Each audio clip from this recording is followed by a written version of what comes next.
Fear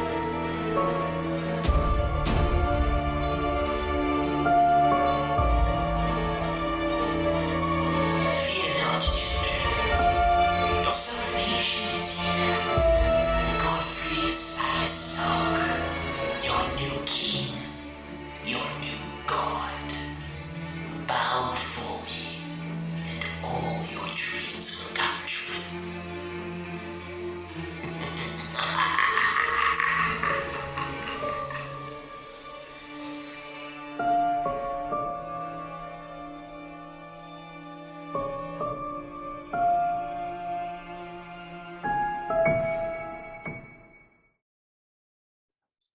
And I remember to unmute everybody. So good job, me. And welcome everyone to session 5 of Trials of Solaria, Broken Oaths, a Pathfinder 1st Edition actual play that we've been running together with 4 of my friends. Some cool dudes that I convinced to play some RPGs with me.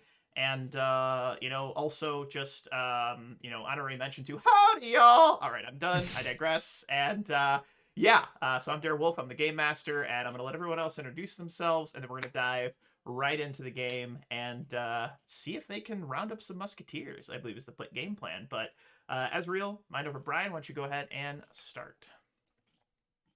Hey everybody, I'm Brian, or at Mind Over Brian, both on Twitter and on Twitch, although on Twitch I spell it with a 0.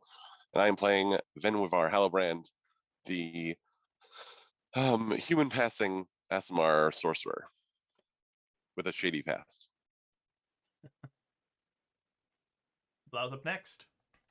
Hi everybody, I'm Blau or Joe. I'm playing Eckhard Gerst, the Abadarian war priest, who's pretty straight-laced and legalistic. Axel. Hi, I'm Axel, the recap czar, and I play Mikhail, who is a kitsune entrepreneur, does not have a shady past in the slightest, and is not legalistic at all. And Chewbacca. Can't let laws in the way of your money. Exactly. Drew, you up next.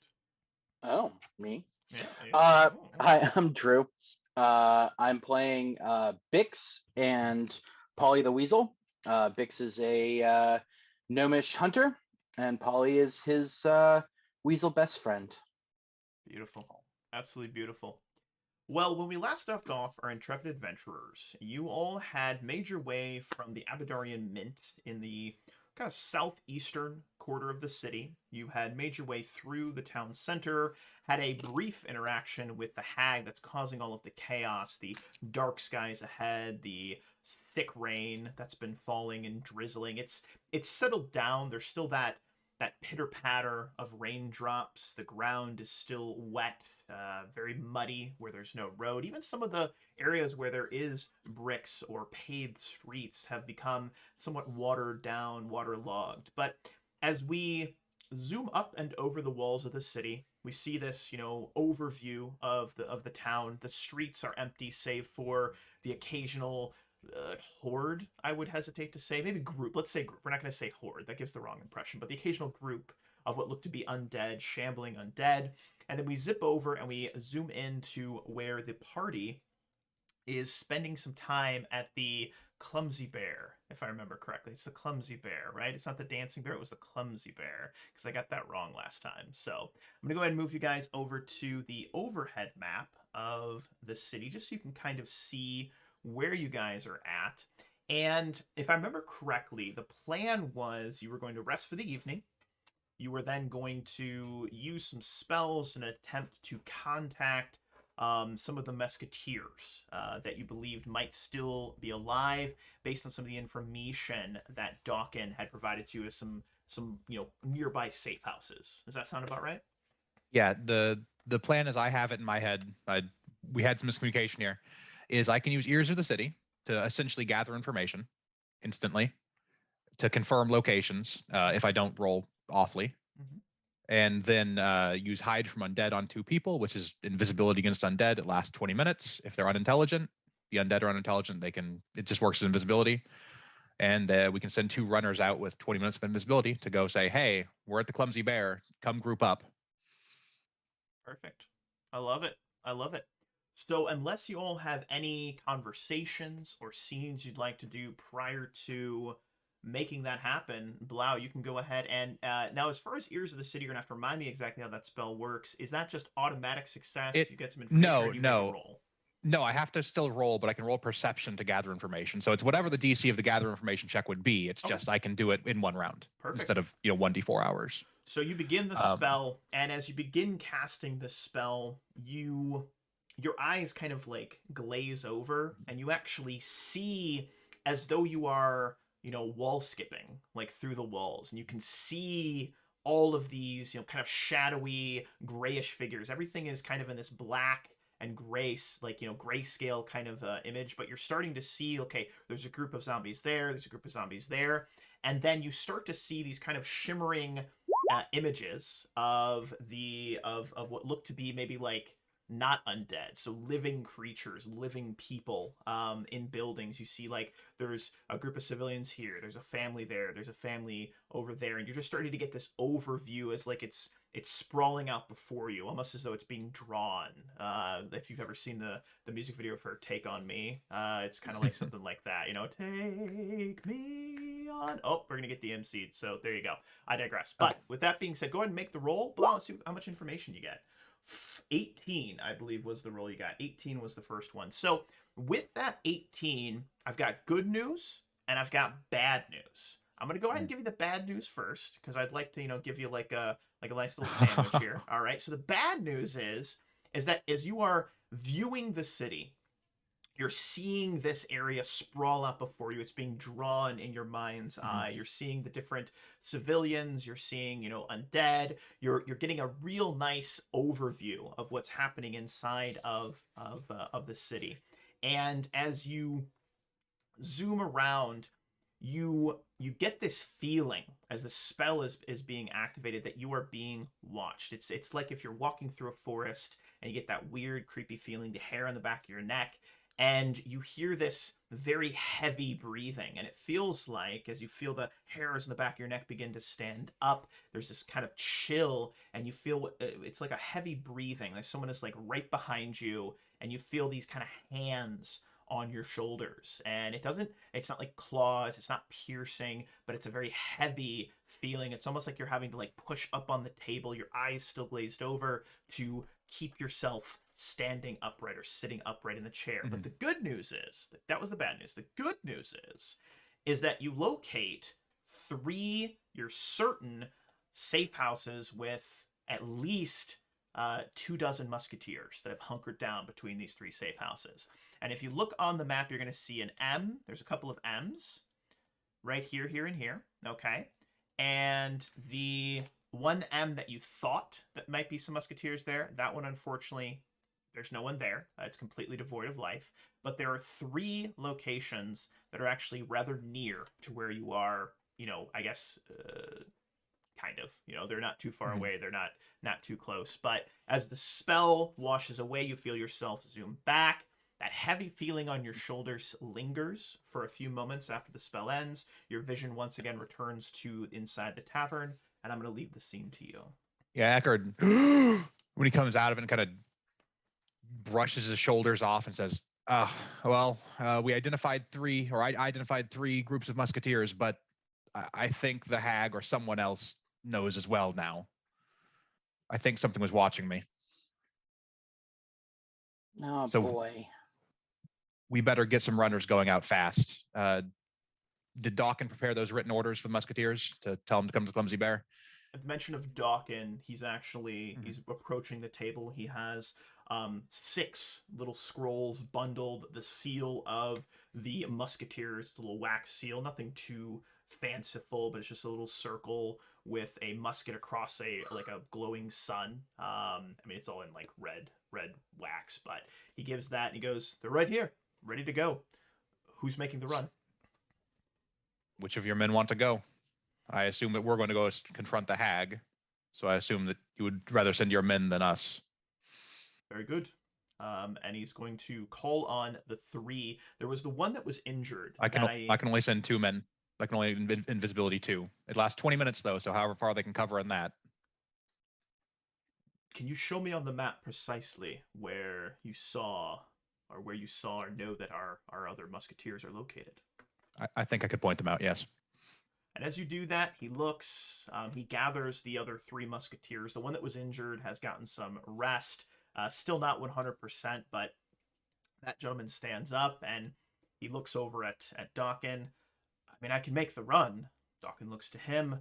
You're too injured. I'm going to ask you to stay here, and I'm going to make one of the runs. James, you'll go as well. You're going to head to the north, and I'm going to head south and then try to pivot to the southwest, and then he's going to try to pivot again to the southeast. And then he looks over at Blau and asks, did you get a ping on the location of where the hag is? No, just the presence. Then where do we meet you? Back here, I would think.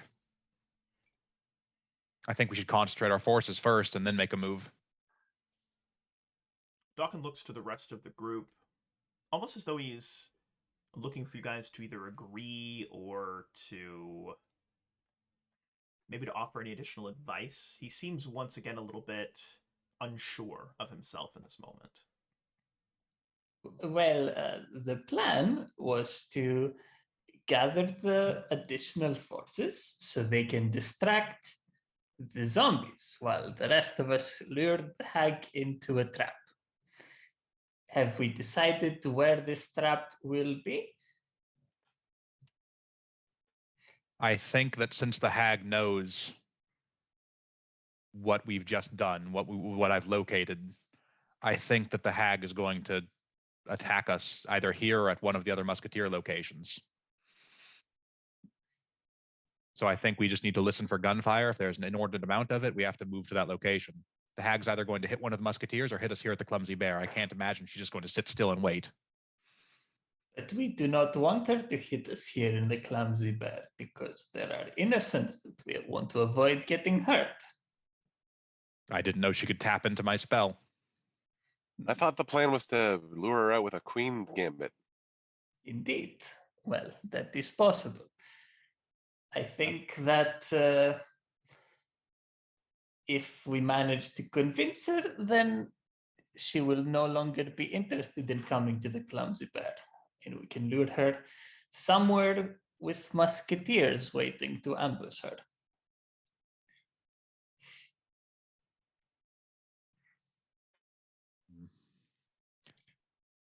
Well, let's drop a plan.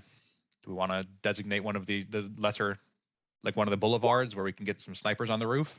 So, Blau, do you remember those kind of street urchins from last session that you were talking with? One of them's overhearing this conversation. One of them actually pipes in, and it's the younger girl. She's no older than maybe 14 or 15, and she says, hi, I don't mean to be interrupting, but I heard you guys are trying to set up a trap. Is that right? Yep. Have you guys considered the park? Not yet, though that would be good. I can't imagine the undead can climb trees. She walks over to the table, looks to Dawkin, looks to the rest of you. There's a little bit of trepidation, but then she straightens up a little bit and almost like with a little bit of swagger steps forward. She goes, well, right here, and she points on the map, and there is a park in between a number of buildings. It's, some small trees, a couple of pathways, just a nice little kind of nature area inside of the city of Barnhold. And she points out and she says, I don't know much about guns, but I mean, there's a couple of tall buildings there. You could maybe, I don't know, put people on the roofs. Is that a thing? The girl makes a good suggestion. I was going to suggest the tri-corner right next door, so the park seems like a good idea. And Eckerd will then give her like a comforting, good work pat on the shoulder. Does Ven have a gun on his back right now? Not on his back. He's holding it in his other hand, just up against his shoulder. Yeah. Yeah, I'm just staring. Eckerd is more than happy to listen to either the local or Vin. Again, this is Eckerd's first time in the city, so he doesn't know the local geography very well. Perfect. And as you guys look at it, so I'm actually gonna show you two different areas that you could potentially use. One of them is kind of a long city street that you could maybe funnel the hag down. Another one is just the corner of that park that you could funnel her to, and then potentially position some musketeers as well as yourselves in a kind of ambush where she would walk into like a firing line. So the first area is this city street area. And if you look at the map, you see that there's this little tree park area, and there's a number of tall buildings. In fact, one of them actually has a really nice kind of platform roof where folks can go up and sit and drink and eat and whatnot. But there's some corners, etc. Go ahead and take a moment to review that. Let me know when you guys are ready. Okay. And then the other area is a long city street that is heading off in the direction of this town square. But there's a number of, again, sharp corners. You've got a nice long, road that you could funnel her into. There's this kind of, this little house here. It's a blacksmith that has a little wall around it that you could use for cover. So both of these areas. So this is the suggestion that actually Dawkin makes as far as a potential ambush. Having the hag run into the middle of a firing line on either side. And then obviously the young girl, the street urchins, mentioned that there's this, park area that you might be able to leverage. So I'll let you guys discuss that and let me know how you'd like to proceed. I think the park's a slightly better ambush location. I don't know about you guys. Ollie and I work better around nature. I also agree that the park is probably a less suspicious place for the queen to show up than just running down some street. Out of character. I don't remember. We saw the hag. Did we make a check? Does anyone know what kind of hag she is and what her abilities are? I didn't have the knowledge. She has a big giant eye, and she looks like a frog person. I don't remember. I think hags are arcana? They are monstrous humanoids. That would be nature. Ooh, I have a pretty decent nature. Yeah, maybe. I do not. If it was arcana, this would be my check.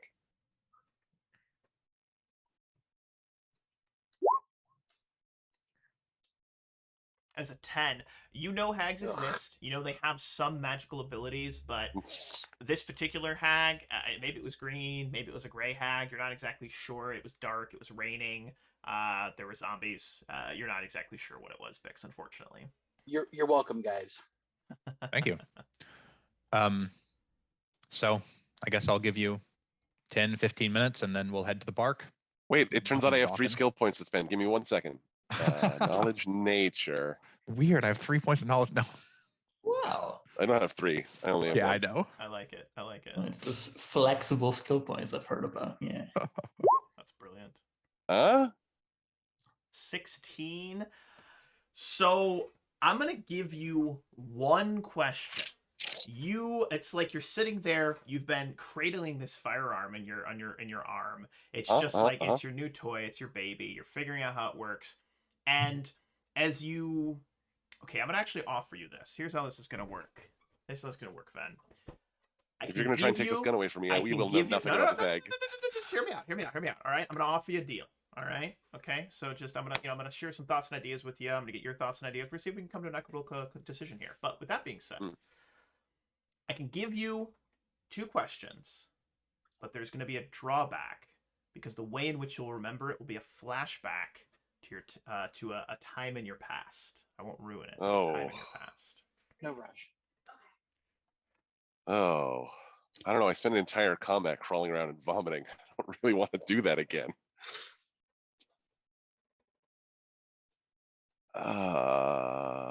No, I'm good. Okay. Thank you. So there is this fuzziness in your mind, like you're starting to remember, like, I feel like I read something in a journal about, oh man, this gun's sweet. Like, you just get distracted and you look at your firearm and it just, the memory just fades away into nothingness. Absolutely. Sorry, boys. There's no way. I'm out. Yeah. Understandable. So unless there's any other preparation y'all would like to make, we're just going to transition to where the groups are going to separate. You're going to watch Dawkin and his one musketeer head off in opposite directions from the clumsy bear. Excuse me.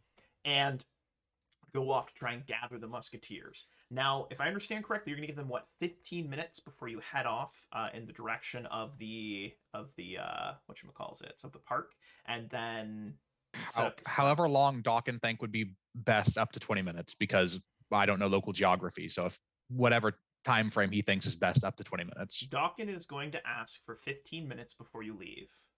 If he hasn't gathered the two groups of his men and gotten them into position in 15 minutes, then something terrible has happened, and we are going to have bigger problems, is the way he describes it to you. All right, and Well, Eckert will perfect.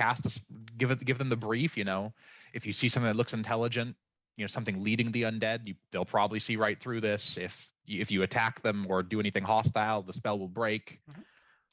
Just gives them the brief on invisibility and slaps them with it, and they're on their way. And him and the other man, they give each other a shoulder grab hug. He says, "You be safe." The other man says to him, "You be safe as well, Dawkin, and thank you for everything. If we don't make it through this, it's been an honor serving with you." And Dawkin says, "It'll continue to be an honor, because we're going to win this fight." And then the two of them part and head off. And as they part and head off, I'd like to actually pivot over to Bix, because you remember that little girl from last session that she was playing with the little critter that you have there, and whose name I can't remember off the top of my head. Polly. There it is, Polly. And she is once again watching Polly with a great intensity, and you are looking around, and I want you to actually make a perception check here to see if you notice something. Make sure you heal your hit points for the rest, by the way, as well. Oh yeah. It should be 4 because it's double our level. Because we got long-term care from the nurse. Okay.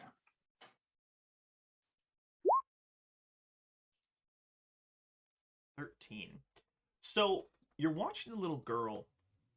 As you're watching the little girl, you see she's got the smile on her face. Polly is doing what Polly does, maybe doing a little trick for her, rolling around. She's rubbing his belly. But with that 13, you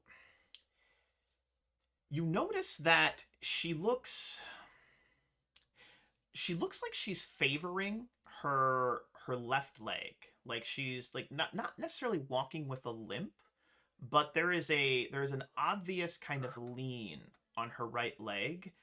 You couldn't be certain that maybe there's an injury or something, but you know that but you just notice that she does seem to be leaning that way. Maybe she's got an injury. Maybe she's got, a lame leg or something you didn't notice the other day, but you notice she's favoring that right leg. And I'm curious if Bix would investigate that or just let it lie. Oh, he would absolutely go and investigate it.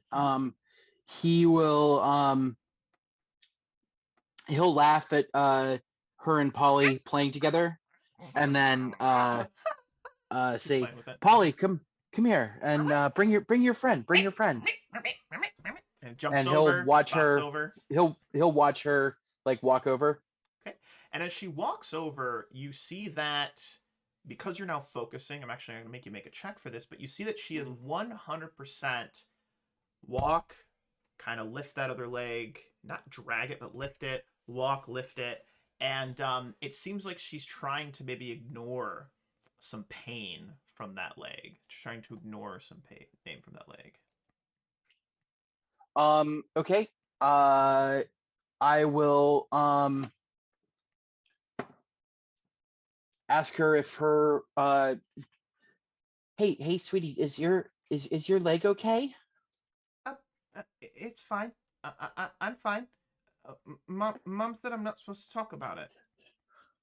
Oh, well, Polly and I are really good at helping people that are hurt. Is there maybe, do you think something I could do or Polly could do maybe to help you?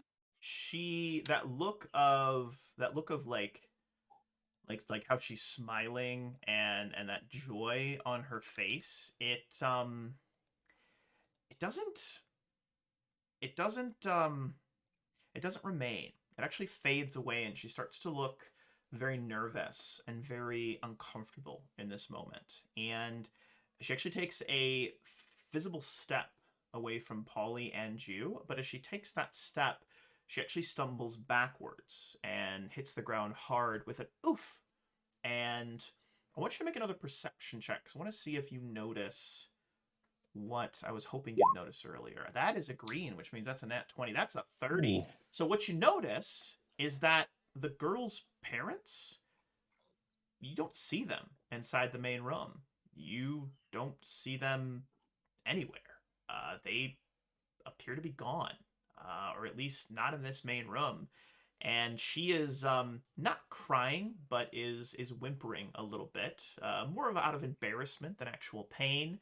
And as she falls back with that 30, you notice that on her left leg, about just below the knee, there is what appears to be a deep either scratch or some sort of claw mark. And it looks like it's maybe starting to fester a little bit as well. And it's been haphazardly bandaged, but the bandage is not on there too well. So she is it doesn't look good, is what I can tell you. Okay. As she falls, I'm gonna try and kind of rush over to her and at least, cushion her fall or try and pick her up as soon as she falls, whatever happens. Mhm. And then as I'm helping her, kind of helping her up, I'll notice the wound on her leg, Mhm. and I'll say, "Oh, that looks like it really hurts. Hold on a second." And as I touch her, I'm gonna cast Cure Light on her. Okay. Go ahead and roll. That's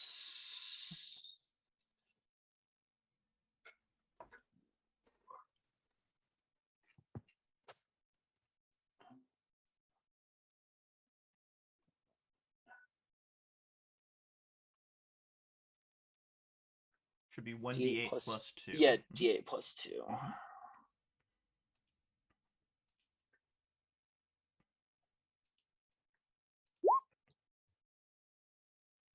Sweet. Nice. So you watch as the magic, and I imagine since you are a hunter and you're more of a kind of nature, divinely based magic, you watch as this kind of green energy flows out from your hand. It almost looks like tiny vines that start to try and stitch this wound back together, little leaves falling over it. And as you do this, I actually need you to make a caster level check, please. A caster level Ooh. check in this moment as well. You feel your magic seeping out. You feel your magic starting to interact with the wound, but the wound is resisting being healed. The wound is resisting being healed in this moment. Okay. That is a 19. That resistance, that pressure back from the wound, you focus in, you concentrate, and you watch as that green leafy vine magic actually flows over the wound, and it starts to stitch itself up. And there is just a slight, tiny little scar that remains on her leg. And the little girl has this look of concern. She looks scared. She's shaking a little bit, but then as soon as the wound is healed up, she looks down and she looks at you, and then she looks back down again and she goes, You fixed it. You fixed me. Mom and Dad said that I couldn't be fixed. I'm fixed. Hey, Mama, Papa, I'm yeah. fixed. Where are Mama and Papa? Where did they go? Do you I don't know. I haven't seen them. Do you want to maybe the three of us can go see if we can find them?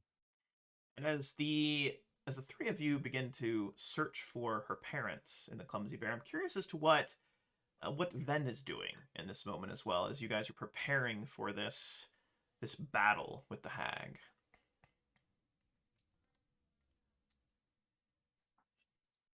You're muted. It's a good question.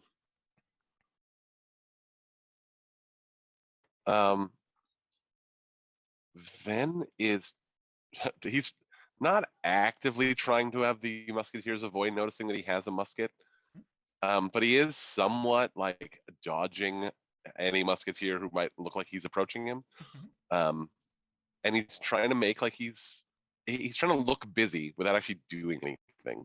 So he'll go and like crouch next to groups, but be like, "Hey, you guys all right?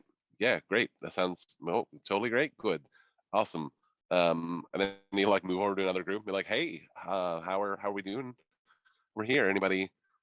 I have bullets. No, bullets are not helpful. Cool. Yeah. All right. Good. I'd like you to roll a bluff check in this moment. So as you are making your way around the inside of the tavern, you're interacting with some of the civilians. Again, if you remember, it's pretty much not wall to wall people, but it's pretty. Wow, that is a nat 20 again. You guys are on fire. So you are doing a great job of doing absolutely jack shit, but looking like you are changing lives. I mean, changing lives. People are like, "Oh, we're doing great, and thank you so much for all the work you've been doing and rescuing us. We thought we were goners when the musketeers couldn't hold back that zombie horde. That was amazing. Are you adventurers or heroes? And that's fantastic. And oh, I didn't know you were a musketeer. I didn't mean any offense by that. So sorry." And they're just zipping and zapping and Oh, I'm being only a goofy. casual musketeer. Oh wow, what's a casual musketeer? Is that a rank inside of your organization? That's amazing. And then the conversations just start to kind of devolve from there and go on and on and on. But Blau, Eckerd, what is Eckerd doing in the say 10 to 15 minutes of preparation time prior to leaving to go set up this? Other than completely not noticing what Vin's doing, he's preparing himself for the first time that anyone in this group has ever seen Eckerd. His clothes are ever so slightly rumpled, like they look like they haven't been pressed and starched that day. Like very clearly very well cared for, but not like magically cared for now. Okay. The sacrifices you make. I know he did not cast fastidiousness today. Sadly, there's a hag threatening the city. I would cast it if I were you. Just saying. I took magic wouldn't weapon put instead. the group over fastidiousness. He's more or less praying. He's alternated between praying and moving through the inn to make sure that there's some kind of plan in place for when they leave if a zombie shows up beating on the door or something. So what I'd like you to do, Blau, is I'd like you to make a perception check as well. You are deep in prayer concentration, maybe psyching yourself up. That is a 21. What you hear as you are settling into this kind of meditation, this reverence, this prayer that you're doing, you hear what sounds like a shutter that like a shutter that's unlatched and is being caught in the wind, and it's coming from a hallway that is behind the stairwell that leads upstairs. And it was the same hallway that you were in when you had that conversation with the children. Now you notice those street urchins are still inside that little side room, just hanging out with themselves. The one girl that offered the advice on the park, she smiles as you walk by and looks like she wants to say something to you. I'm curious, does Eckerd acknowledge her as he walks by, or do you just continue to go and investigate where this creaking sound is coming from? He'd pause and give her a nod if she clearly wanted to say something, maybe because if they're hanging out near the window, she might be wanting to talk about that. It was Eckerd, right? Eckerd Gerst. Do you think do you think someone like me could ever... And you see she is, with a kind of reverence and this wide-eyed, like, she's impressed. She's looking at your armor, your not quite magically fastidious clothing today, but yes, they're still very nice. Uh-huh. And there's it's not jealousy, but there's a longing. Do you think it'd be possible for someone like me ever to become someone like you? If you're willing to devote your life to the church will take care of you.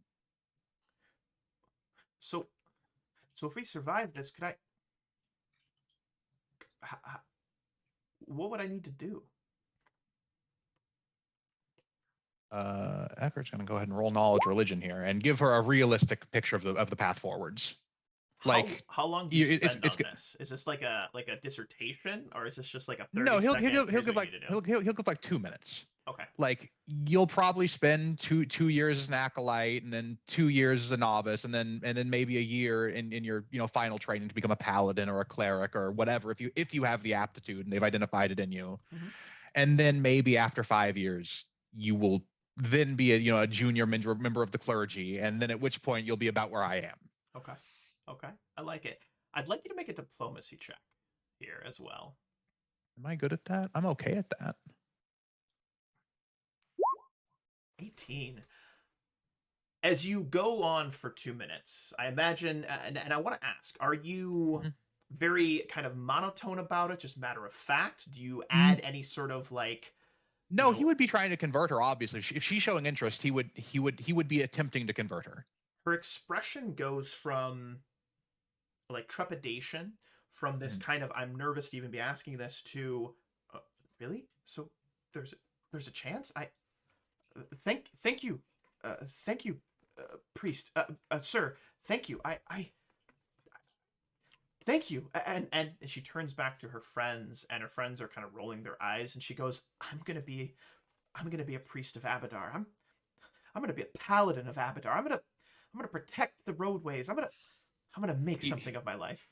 He smiles and says, and I wish you luck in that. Hopefully I can see you farther down your path next time we meet. I'd like to and he moves on to investigate the shutter. I'm actually going to give you an extra hero point for that, because that was cool. I like that, Eckard. That was sweet, man. Perfect. You're going to take a hero point for that. That was cool. I like that. I have 2 of them now. Woo! Let's go. Always. You're going to need them. But as you head oh on no! the way, How many of them can you have? Because I already had 2. She gave us all of them one at some point. Maximum all right. of 3. I so have 3. You are capped, which is fantastic. So as you head down the hallway ends. There's just a back door that's been barred. There's a couple of boxes in front of it. And then to your left, there is a little storage, just a little closet, likely for dry goods, maybe like a pantry. And this noise of like a shutter that has been unlatched is coming from inside of that room.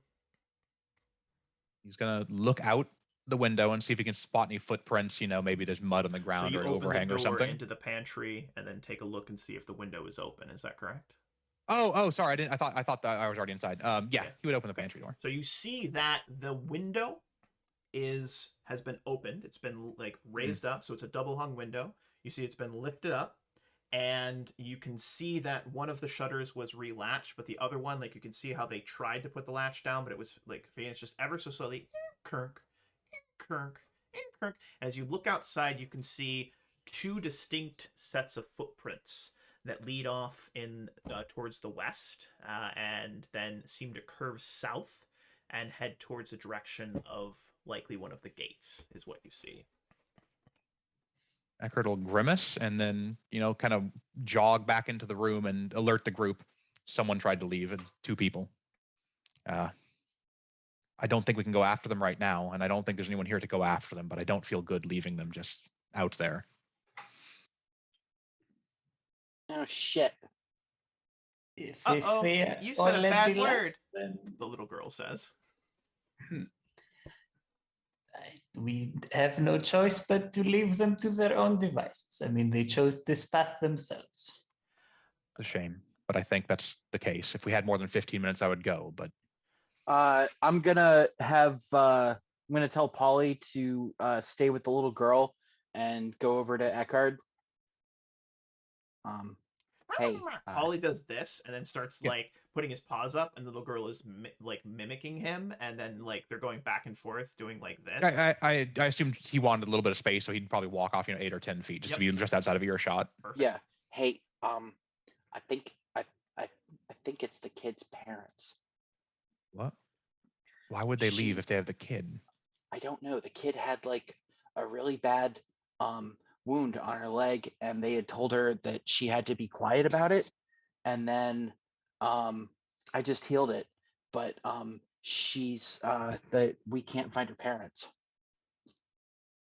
Shit. I think I have a quick fix now, at least. Eckard would go back into the back room and point at the woman he was talking to, the teenager, and say, "I need you to keep an eye on someone. If you do, I'll give you I'll put in a good word for you at the church." Anything, absolutely, of course. Thank you. Yeah. What do I need to do?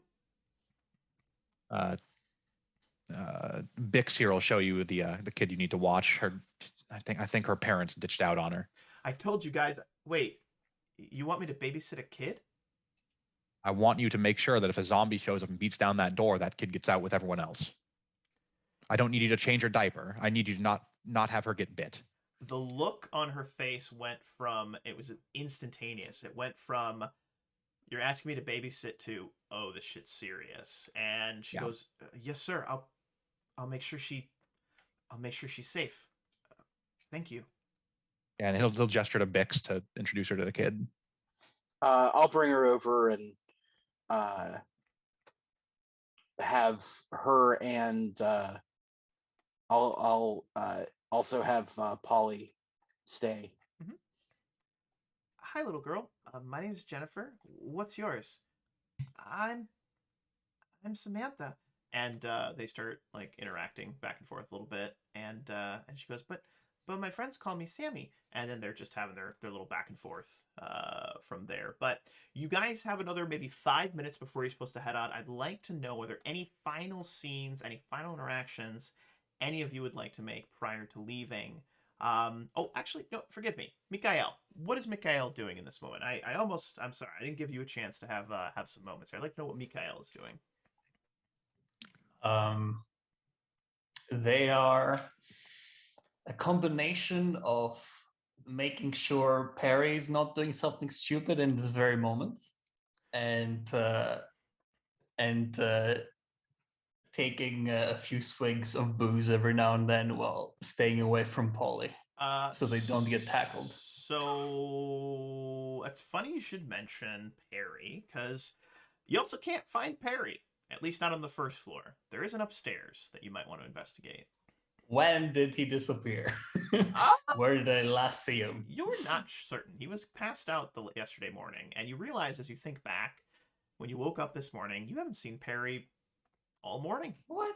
But I had a scene with him in Techstar. Oh well. I mean, sure, maybe I imagined him. All right, let's check upstairs.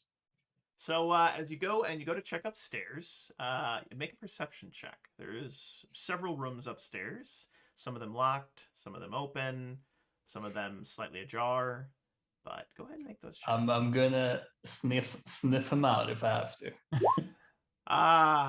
Halfway down, third door on the left, slightly open, and you smell the telltale, kind of like a greasy like smell as he gets a little tinkering that he does, maybe a little bit unbathed, and you smell, but you also hear with that perception check. So it wasn't hard, it was a DC 10. You also hear some rummaging going on, and you hear him go, one more coin for me, one more coin for me, and he's just kind of singing to himself as he does so. All right, I will. Do I care about this? This isn't the stupidest thing he could be doing. If I stop him, he could switch to doing something more stupid. I'm just gonna peek. I'm just gonna sneak up to the door and peek inside. Just take a look. What exactly is he doing? Perry is currently going through. There's a number of like backpacks. There's some personal items that have been stored upstairs so that there's extra space down on the main floor. And he is rummaging through each and every one of them carefully, methodically. But you see he has a rather large pouch on his right hip that appears to be full of knickknacks, trinkets, and various coinage. You can hear it, and you can see him actually plink 1 silver into that coin purse and goes, "Another win for Perry, yeah." And then he goes to the next backpack. Oh, well, I mean, he's doing what makes him happy. I'm just gonna leave him to it. Excellent. Honestly. Excellent. And as I previously stated, any final scenes, interactions, or preparations y'all would like to make prior to heading off to get this ambush set up? I assume we're teasing whoever's dressing up in the dress for it. I mean, which I can't imagine is Eckerd, because he's 6'3" and in plate armor. Well, you do have a shapeshifter in your group. It's definitely not going to be me. Oh, damn, he's a shapeshifter though. It's not nearly as funny. He looks convincing and shit. What? I offer. By my pretty blue bonnet. Good at? I like it. I That's like it. I crazy. like it. I like it. So as you all head off, I have 3 important D100 rolls that I need each, and well, not each of you, but 3 of you to make. And well, you gotta let me finish, Blau. You gotta let me No, finish. never. And I gotta set the precedence here. All right. Never. Now, before you roll, you have to tell me high or low. Low. For the record, I'm always low, but I'll roll again. Awesome. And for the record, I'm always high. Ew. Do we have a story Even- choices? even now? 420 blaze it. Here, I'm gonna go ahead and just. Oh, you guys suck. Oh God. Wait. I haven't rolled mine yet. I did say low. Hey, look who came through in the clutch. There we go. I put it in. All a right. channel. Now, Brian, I need you to roll again, and I need you to roll me high or low. Tell me high or low before you roll. I mean high, obviously, because no, you know what? I'm gonna stick low because it's a trick. Okay. If I switch now. Okay. Oh, Now. no, I cheated. I rolled it. I cheated. I rolled a d20. Oh, okay, fair enough. I was like, wow. Okay, that's good. That's good. Wow. All right. That's good. So we got 2. Now, Brian, I have Yeah. a question. You have Uh-huh. no idea what these are about. But That's I'm true. going to offer you a deal, as I sometimes do. Uh-oh. You can roll again for all the biscuits, or you can accept the small biscuits that you currently have. Do you want all the biscuits? Oh no, I'm obviously gonna roll for all the biscuits. I love it. Go for Every all the biscuits. biscuit. So, Oh no. super Goodbye, high, biscuits. 50% chance. I still get to call high or low, or are you gonna call Absolutely. this time? Absolutely. Tell me what you want. All right. In which case, I'm taking high. Oh, damn! Damn! Right on the Oh, cusp. shit. That is right on the cusp. That is right on the cusp. That is he right on the flipped his cusp. coin that landed on its side. It literally landed on its side. So you know what? I'm not going to tell you if that's a good or a bad thing. We're just going to have to wait and find out, which All is right. totally fine. I like it. So as the 5 of you, including Polly, head out from the Clumsy Bear, the owner of the establishment, Sigbert, looks at you all, and you see him behind the bar, and as you go to leave, you actually watch him reach down, and he pulls out this really big looking club. It's just a giant, it's like almost like a log, and he hefts it up over his shoulder, and he starts to walk in the direction of you all as well. Well, we making this thing happen? You've got to protect the people here. All the soldiers are leaving. I mean, I know you're right, but I sure would love a chance to smash that hag's face in. Eckerd shrugs, looks at the others, having cast his vote. I mean, I would do what the priest says. I would obviously appreciate the help, but it is true that we would be leaving the tavern unprotected. Then you never do that, do you, Sigbert? No. Good luck. Eckerd kind of leans in and puts a hand on his shoulder and says, "They'll probably rob you blind of all your silverware too, anyways." You're right. Hands off the merchandise, and then he's going to turn back and starts like going to like check people. He's not a suspicious guy, but when a priest of Abadar says that sort of thing, he thinks, you know what, you're right. He says, "Where'd those blasted street urchins go? Perry, I know you're upstairs. I can hear you. You little shit. Get down here. Give me that sack. You stupid little bastard." And then just you hear Perry go zzz, then he's running around upstairs, and there's some yakety comical sacks in the thing. end now. Yeah. And going off. So as you all head off, you begin to make your journey towards it, and it's not too far away. It's only going to take you a few minutes to get there. And as you get closer and closer and closer, I'm obviously in disguise. you're about a minute out from that map. So I'm actually going to transition you all over to the City Streets Park map. And I'm going to zoom you in a little bit, and so you can kind of see, everyone at home can see. And as you get closer and closer, I want everyone to make perception checks, please. Perception checks. I need a token on the map. Go ahead and drag your tokens. You're going to be coming in from the top part. Yep, that is correct. Very good.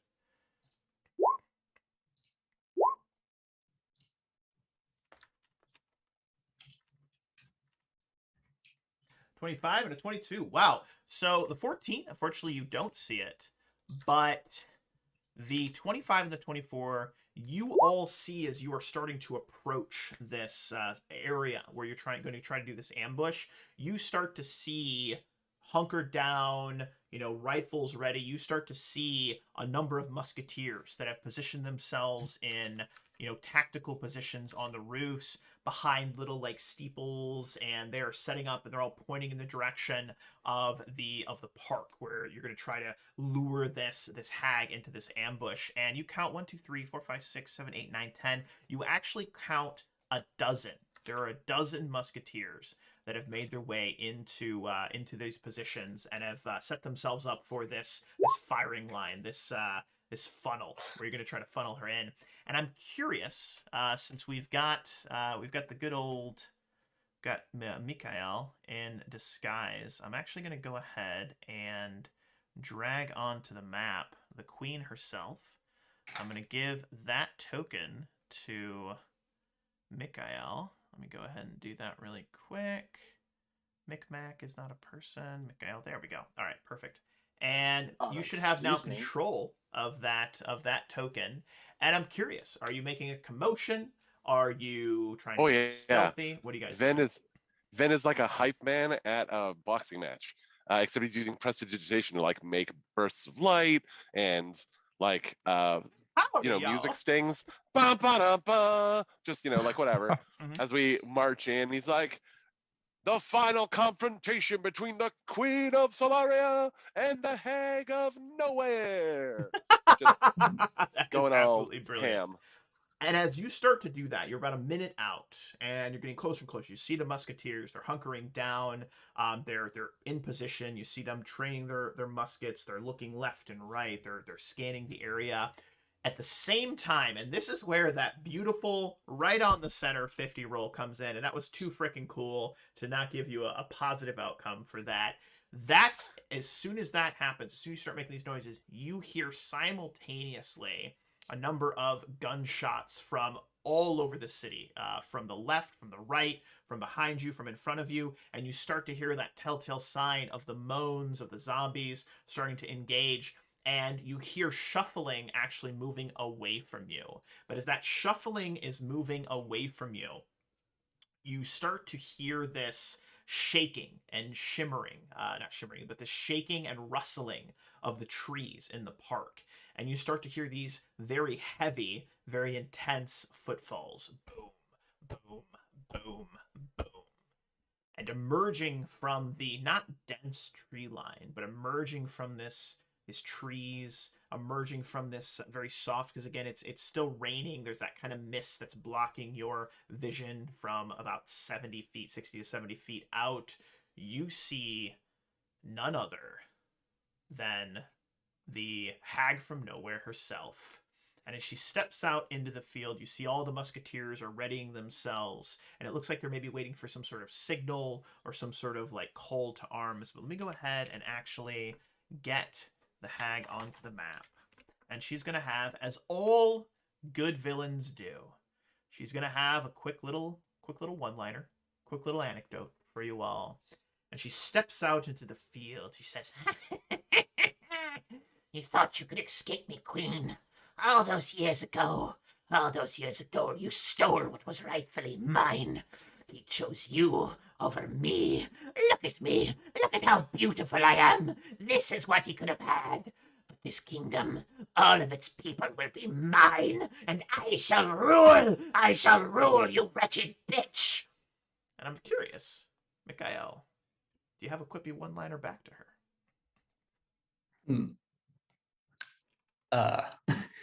Yeah, sure. In the Queen's voice, I will reply, "The only thing you will rule is the depths of hell to which we will send you to. Prepare yourself."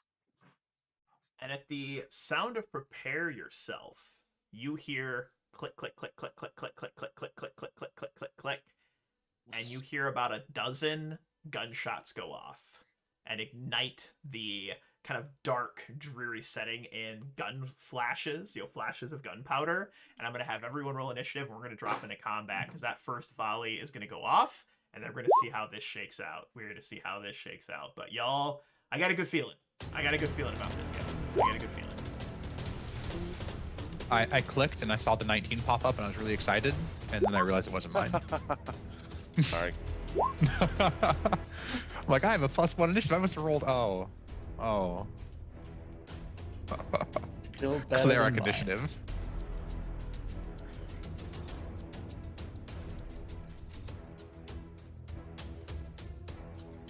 All right, and let me get this in here. Okay. And go ahead and roll this quick thing.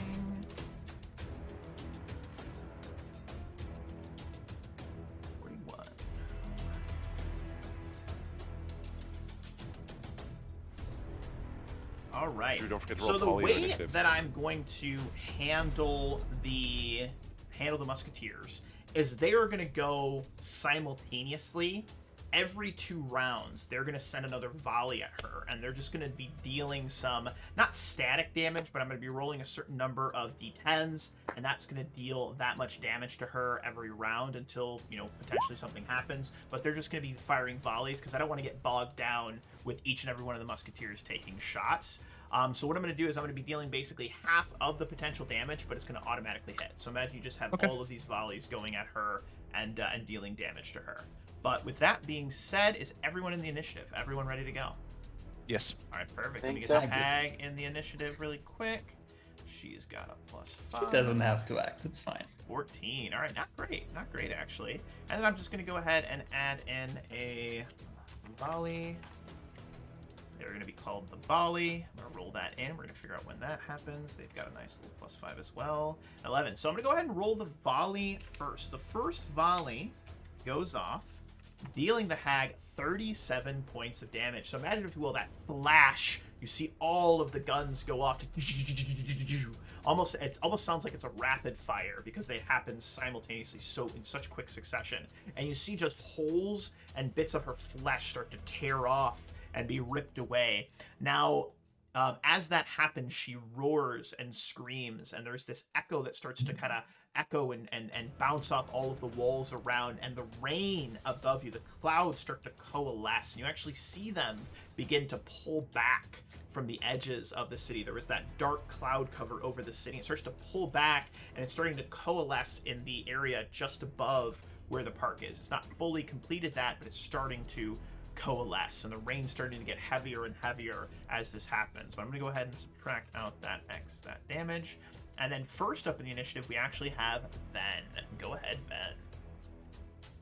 So Ven, who is very proudly levering this this musket, sees her and he's like, "Yeah, all right." And so he runs forward and he goes, "Hey, bitch, remember me? You promised me money and you owe me, but I'm canceling that debt because, baby, Papa's got a brand new bang." And he'll fire his gun. Wow. Wow. 14 versus touch. Beautiful, Brian. As much as I hate to admit it, that is a hit, and you watch as the musket flash. You see a couple of musketeers look down and look confused, and you hear one of them go, "Where the hell did he get a gun?" Blau, you had something to say. I don't think he's within touch range yet. No, you're right. I need to move. Do you want to get I close forgot enough? how. Yeah. All right. They perfect. just now noticed. Yep, they just now noticed, and the Hag takes a bullet right to the stomach, tears through her. Looks like it goes clean through. She hisses, You'll be the first to die. and Polly's up next. It's good news for me. Okay. Polly. Sick 'em, boy. Let's see. What is his movement? His movement is. I don't know. I can't see. I'm old. 30. Okay. 10, 15, 20, 25, 30, 50, 55, 60, 61, 67.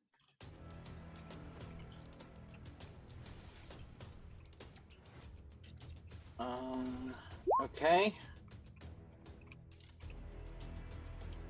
Actually, no. I'm not gonna run him all the way up to her.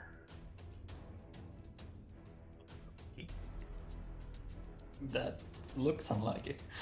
Very unlucky. All right, I'll get to her. He'll get to her next round. Okay, very good. And next up is the hag. The hag looks around, and as she does so, she lifts up her hands into the air, and then crushes, like kind of closes her fists. And as she does so, she slams them down, actually kneeling down and slamming the ground. And at the same time, there is this horrific crack of thunder, and you watch as these bolts of lightning lance down and actually start to strike the buildings where the musketeers have positioned themselves, igniting several of the buildings in flame. And she starts to cackle again at the same time as this happens, and then proceeds to move off in this direction and actually like slip behind this building. Polly can still see her, but that's it. And I'm gonna go ahead and actually grab some fire. But next up is actually Bix. Okay. Bix.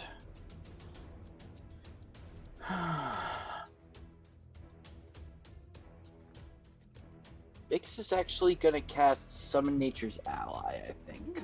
Okay.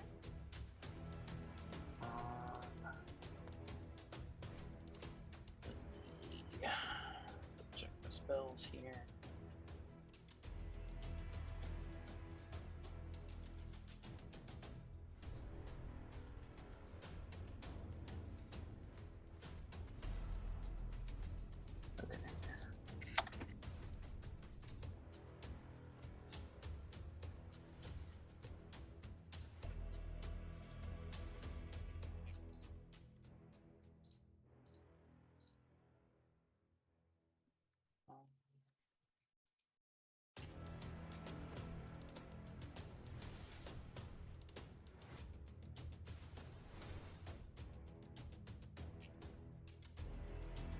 Okay. Okay. The rain itself has started to grow stronger, and it's getting harder and harder to see. Your vision's actually down to about 60 feet from the original 70 that it was at. All right, I'm gonna call forth an eagle. I believe that is a full round action, so that eagle shows up on your next round. Correct me if I'm wrong. Okay, let me double check that. Casting time is 1 round, yes.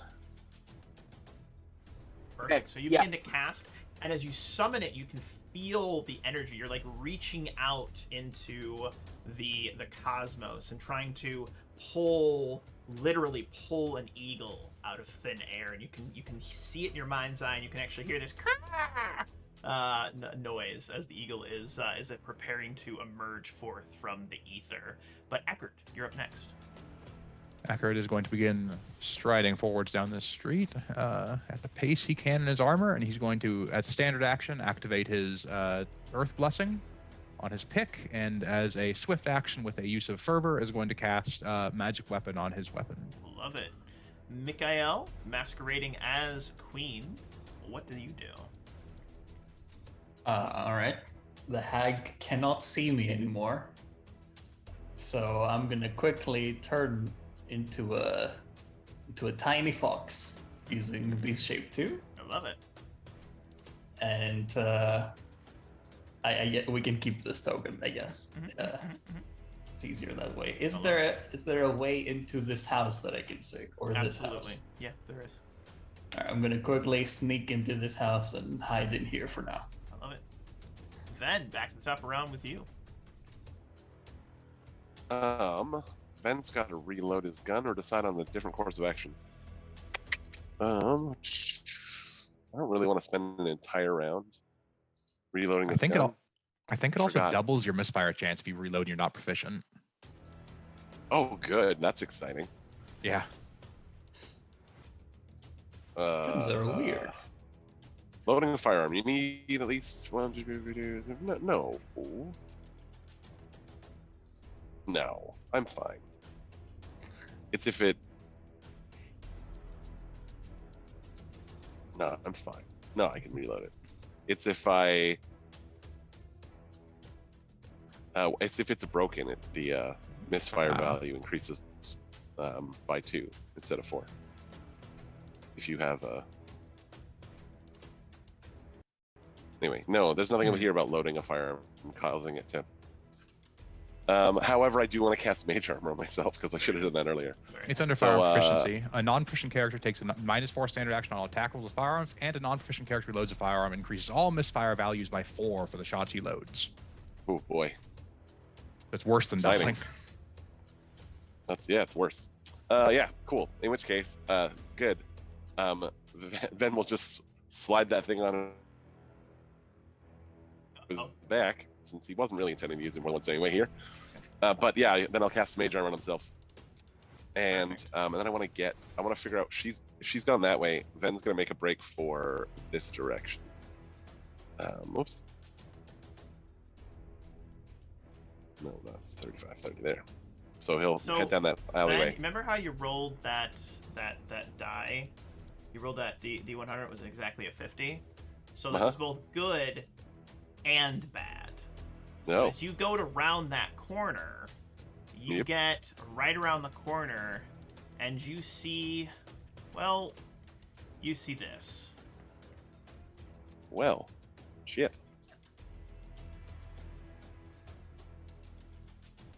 What was that? Was 15 feet? They're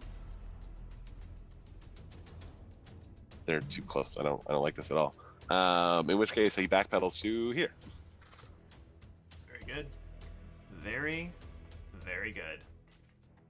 And Mikhail, you would also hear the moaning and groaning of about 6 zombies making their way into the fight and emerging from the mist and the rain. And yeah, that's a thing. That's a thing that you're interacting with, dealing with. Probably nothing bad. Probably. I don't know, maybe. We'll find out. But anything else you'd like to do, Gun? No, that's it. Perfect. I cast a spell. I move. These zombies take their round to emerge. Polly is up next. And I'd like Polly to make a perception check as well, please.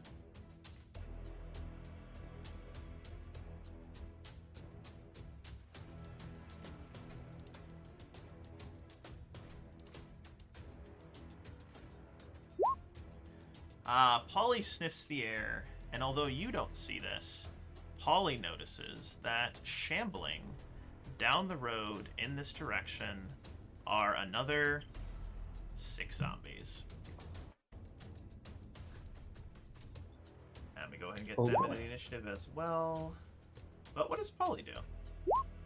Alright, Polly is going to make a movement action to the hag.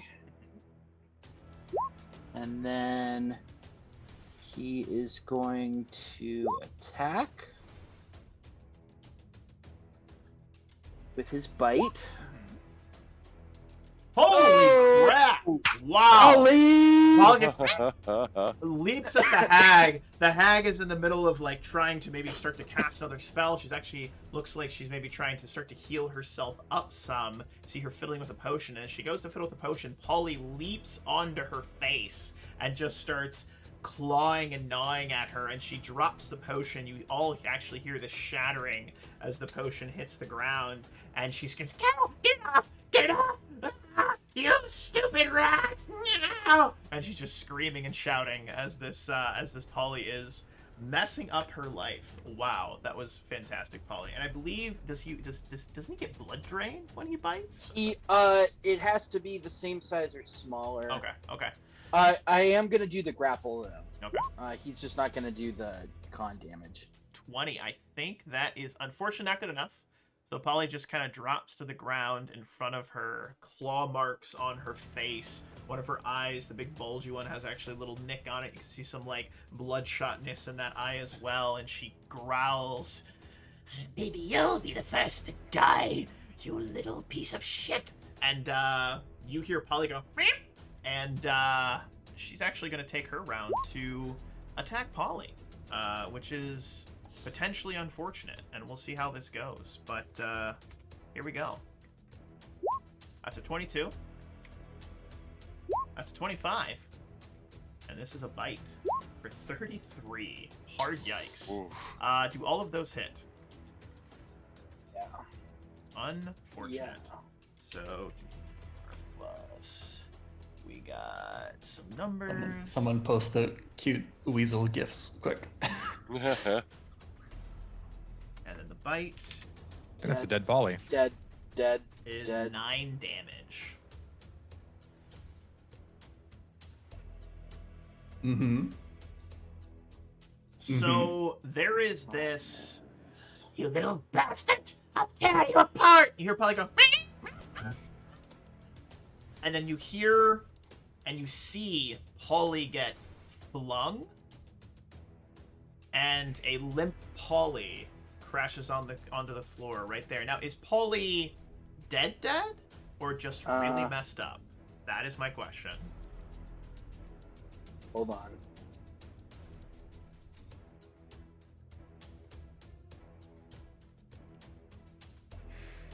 Polly is at -10.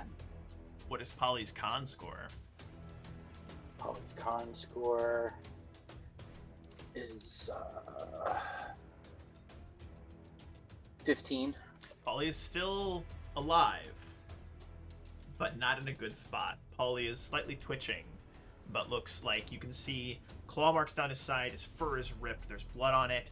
You see that his neck has this huge gash in it, and he is just flung like a rag doll, lands in the mud, rolling over himself, flip, and then comes to just resting on the floor, on the ground. And Polly! Bix, you would see this, and Yeah, and I feel yeah, it too.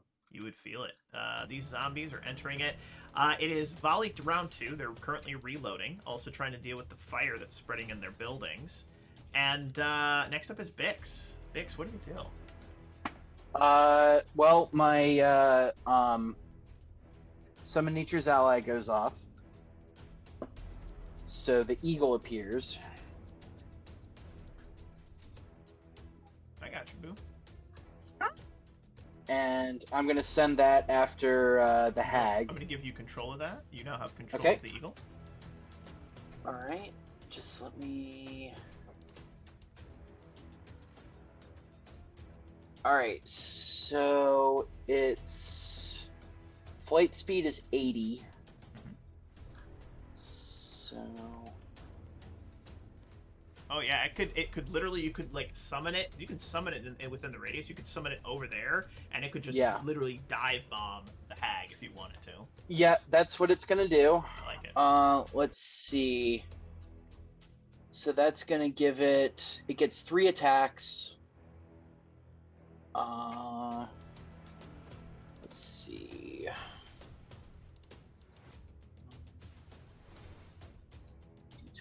Plus 3.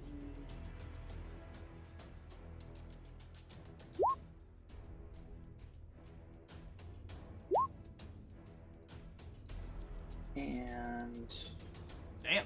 what's the third one? Is that with the charge bonus? Oh no. Okay, perfect. That's good. Second attack does hit. The first 2 unfortunately miss. Okay. So that's a D4. So that was the second claw.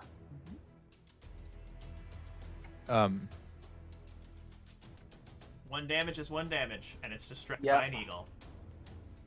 Now Bix himself is going to charge down to try to get to Polly.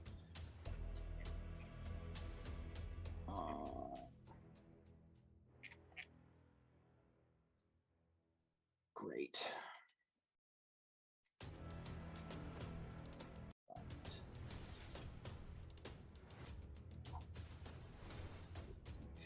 You all notice that the fire on the buildings is starting to spread as well. They're starting to catch.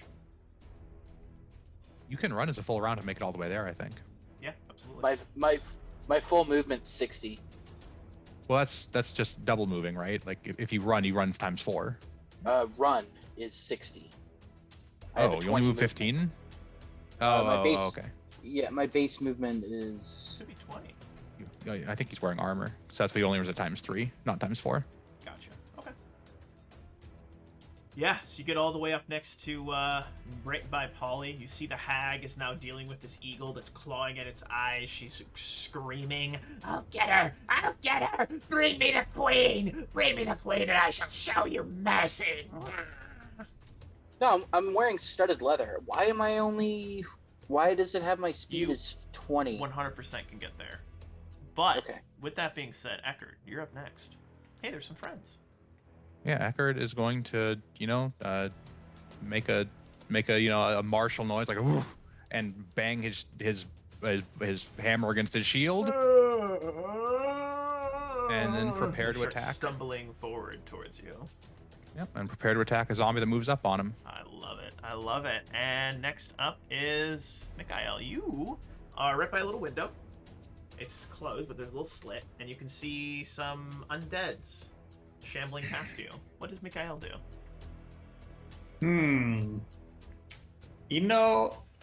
I'm not super confident I can do anything against this hag because she got shot by 15 musketeers and they're still standing. So I'm like, oh, I've got this little dagger thingy. Oh, it's fine. My I could have done that plan- too. Yeah. My plan is for helping in this combat is to distract these zombies away. So I'm gonna hop out as a tiny fox, and I'm gonna do my best to grab these zombies' attention away from Eckhart, who I'm sure has better things to do this time than deal with zombies. And I'm gonna try to lead them away from this battlefield. So, Eckert, as you run over to the little pathway there, you bang on your shield, the zombies all turn to you, simultaneously bursting forth, like bounding off of one of the zombies' chests, and then like jumping up, doing a little somersault onto a shoulder, and then bouncing from head to head in the opposite direction. You see this tiny little fox. It looks familiar. You can't quite place it. Maybe you've seen it before. I don't know. It's interesting. But it seems bounds like it over belongs there. in the desert. but And it's here. it's got the big ears, and I imagine, and I don't want to put any words in your mouth, Mikhail, but I imagine you get to the end, you turn back, you maybe hiss at them, or growl, or do that, like, fox noise, and all of the zombies just simultaneously turn towards the fox, and start shambling in the direction that Mikhail has headed off in. And, because of that amazing thing, I'm going to have you make one roll. It's going to be an acrobatics. I need you to make an acrobatics roll. I just want to make sure that none of them get to take an attack of opportunity against you. All right. I'm going to spend a hero point for a plus save. That's amazing. 33. 41. So everything I just 41. described happens in an even cooler way than I described it. So that is absolutely fantastic. You zip off, and you are going to pull these zombies away from the fight. I'm just going to place you up in the corner there, so we know that you're currently leading these zombies away from the battle. I think it's a great use of your time. That's 6 less MFers you have to deal with. Next up is that zombie who's gone. This zombie down over yonder. So this one here is going to shamble. Go ahead, Blau, please. Is there somewhere that I can reference the hero point write-up? I don't know where to find that. What I can do with them. I can link it for you. Okay, thank you. Wolf can go on. This zombie is going to just shamble forward and get right up next to Bix, but that's its whole turn. This zombie over here is currently distracted, and we are back to Ven. You see this fox do some crazy aerial acrobatics. It's amazing. What is Ven gonna do? So Ven's looking at all these fires going, I can't deal with all of them, but I can probably deal with one of them. So he's gonna make a break down this alley, 25, 30 to here, and then yell, Musketeers, eyes! And then hoping that they'll know what the hell that means. I'm gonna use my once per day pyrotechnics ability from being an Emberkin Asthmar and cause this fire right here to turn into fireworks. So it'll blind. Sorry, let me. The fireworks are a flashing, fiery, momentary burst of glowing colored aerial light. This effect causes creatures within 120 feet of the fire source to become blinded for 1d4 rounds. These creatures must have line of sight to the fire to be affected. Spell resistance can prevent blindness, but way more importantly than any of that, the fire source is immediately extinguished. So it'll just boom. So there's a the musketeers all shield their eyes, being smart, having been in combat. They get what's going on. And the zombies, though, however, all their eyes start to glaze over, and they're actually they're looking up like a bunch of zombies, and they're all like mesmerized by the fireworks in this moment. Boom, boom, boom, boom, boom, boom, boom. This like starburst suns. There's a dragon that pops up. One of the zombies does a little clap for it. And yeah, that is absolutely fantastic. And I love it. So zombie over here is gone. This one down here is going to shamble forward, but that's all it's going to do because it's distracted. This one is distracted by Mikhail. Paulie has to make a contract. Paulie, make a contract.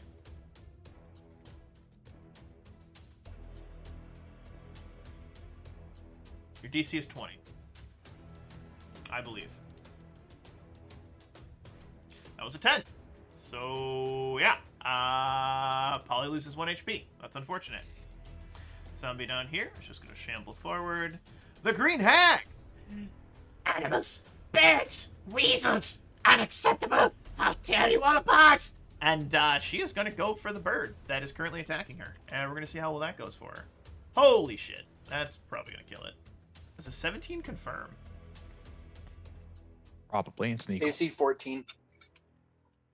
I'm glad it was the bird.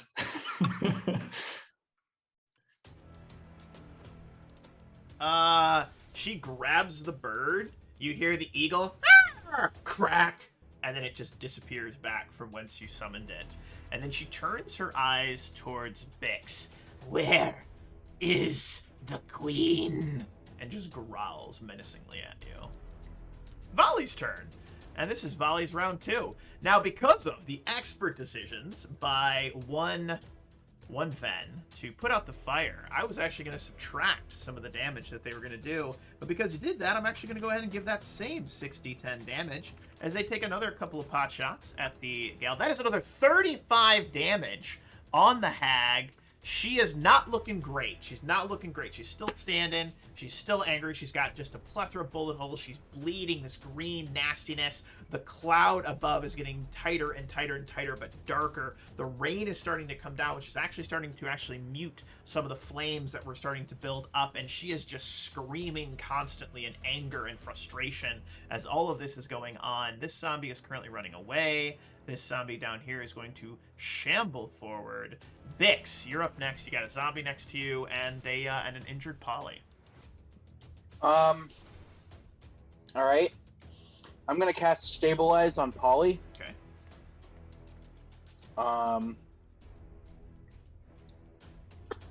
So that's going to essentially he doesn't have to make any more checks. Correct. He is stable, but still at -11. All right. So that was a standard action. I still get an attack, right? So standard, that would take your standard action, which would be the attack, so you would not get an attack, unfortunately. All right, then that's what I do. Perfect. This zombie here is going to shamble on forward. Eckert, you're up next. He's moving with great haste, which is not very much haste in his armor. Perfect. That's all he's got. This zombie here is going to shamble forward. Mikhail, you're running off. You're chasing. These zombies are running by you. And now, Mikhail, I want you to do me a favor. I want you to make a perception check, please. Nice. Very well. Wow, that's amazing. So you hear the sounds of additional footsteps moving in your direction, and you look forward. Your little fox eyes, you see none other than Dawkin and another dozen musketeers making their way towards this area. They all ready their rifles. He actually holds his hand up. He goes, "Musketeers, form a line! Ready! Aim! Take cover. Fire!" And as you like maybe slide along the mud, your whole front of your face is covered in mud. It like does like a screech. You're like, and all the zombies, and you just pop, pop, pop, pop, pop, pop, pop, pop, pop, and all of the zombies get just eviscerated as this just hail of gunfire takes them out. And Dawkins says, "Well done! To the ambush! To the ambush! We're gonna take back this city! Let's go, men! And they begin making their way in the direction of, for all of you as well. This zombie here, seeing its opportunity to really just get something done, is gonna go ahead and swing on Bix. Does a 7 hit you? I feel like it probably does. Your AC is probably only 6. So it swings, and as it swings, one of the fireworks goes and actually strikes it in the side of the head, throwing its aim off, and it just goes completely wide over the top. In fact, I'm going to give that zombie 1 fire damage from that firework as it hits. It's now turn 2. Zombie over here is running away. Then you are back up. What do we got, brother?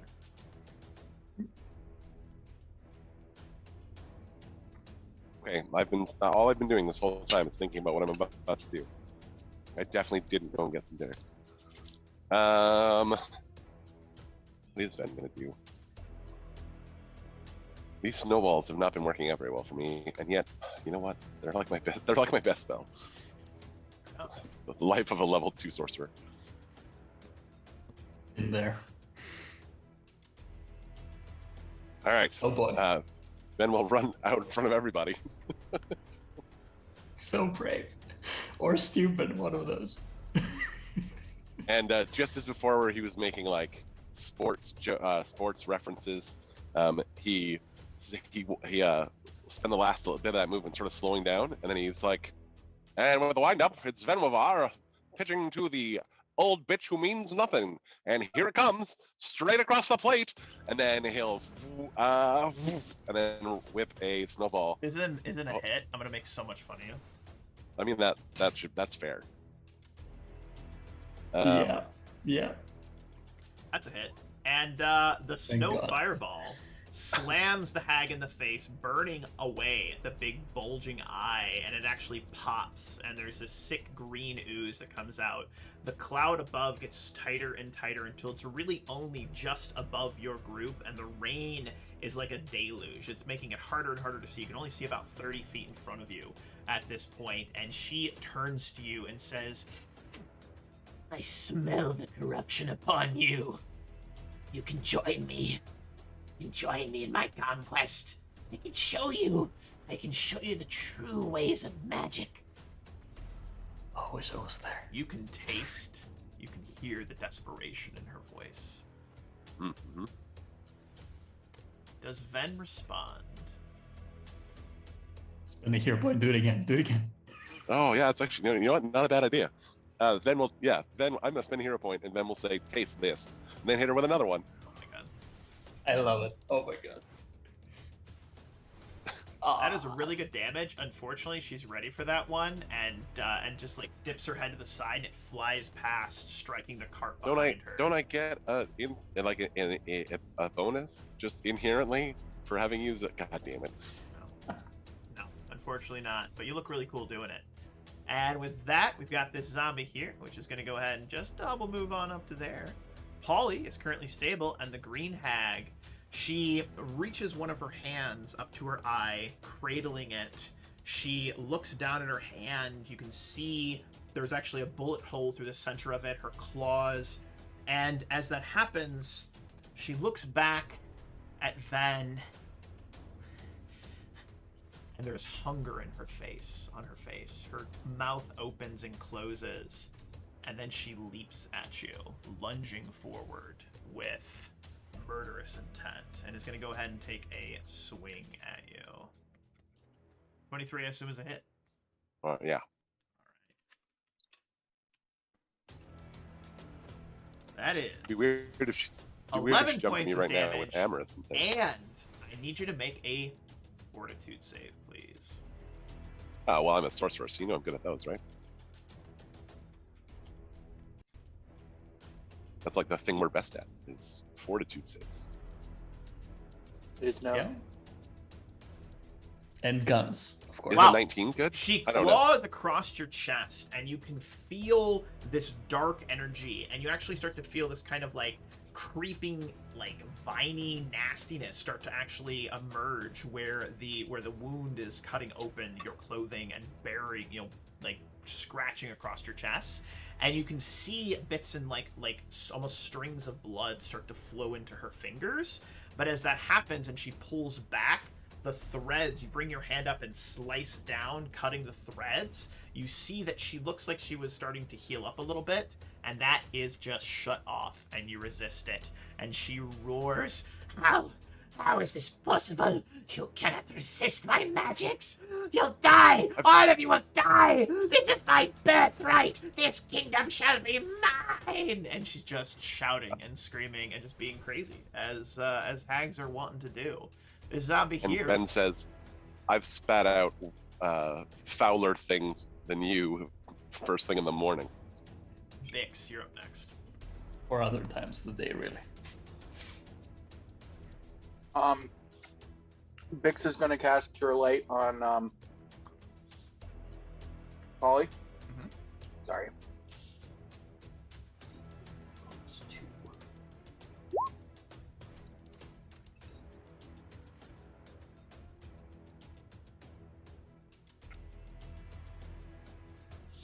And that's all my spells for today. Exciting. And anything else, Bix? That's all I can do. All right, those two zombies next to you are going to attempt to take some attacks of opportunity on you. 23. Or were you casting that hits. defensively? I didn't give you a chance to cast defensively. Yes. Okay, Casting let me defensively. double check. Did you roll? Okay, go ahead and make a concentration check on that.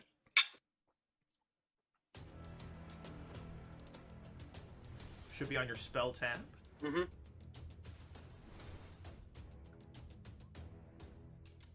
Fortunately, that was a 9.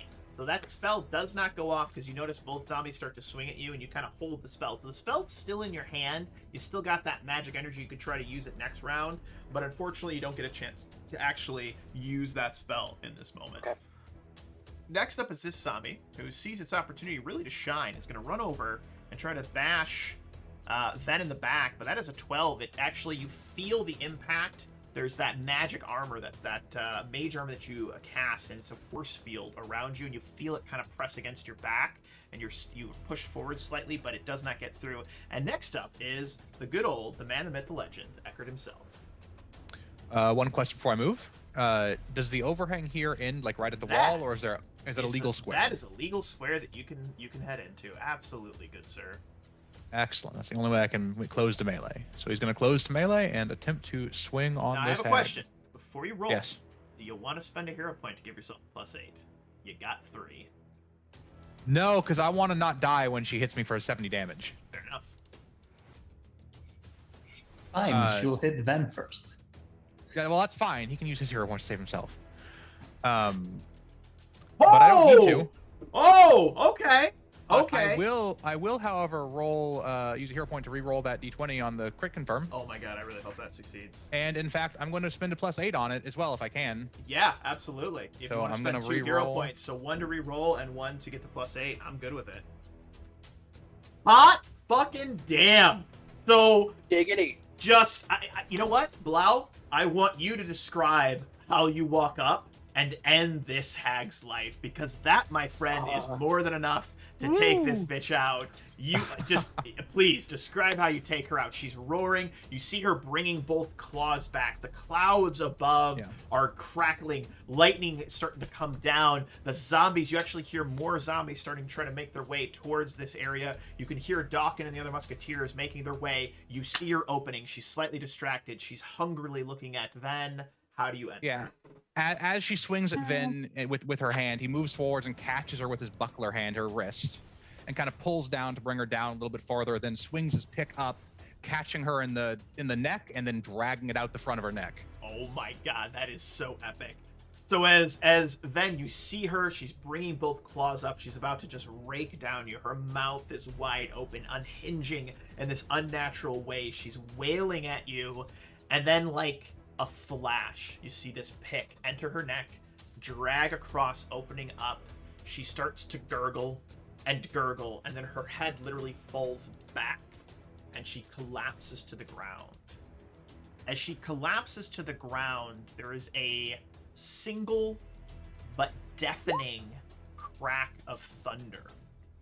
In the sky above you, you see the cloud, that dark cloud, start to writhe and almost start to like coalesce into something more solid. And as it starts to coalesce, you can see this kind of shadowy, shimmering image. And as you look up into it, I need everyone to make a knowledge of the planes check, please. Sadly, planes is next level for me. I'm not trained. Anybody that has it? I'm Does anybody not have it? trained. No. So what you see is this shadowy, writhing kind of image. And it looks like almost a mirror of the city that you're in, but it's upside down.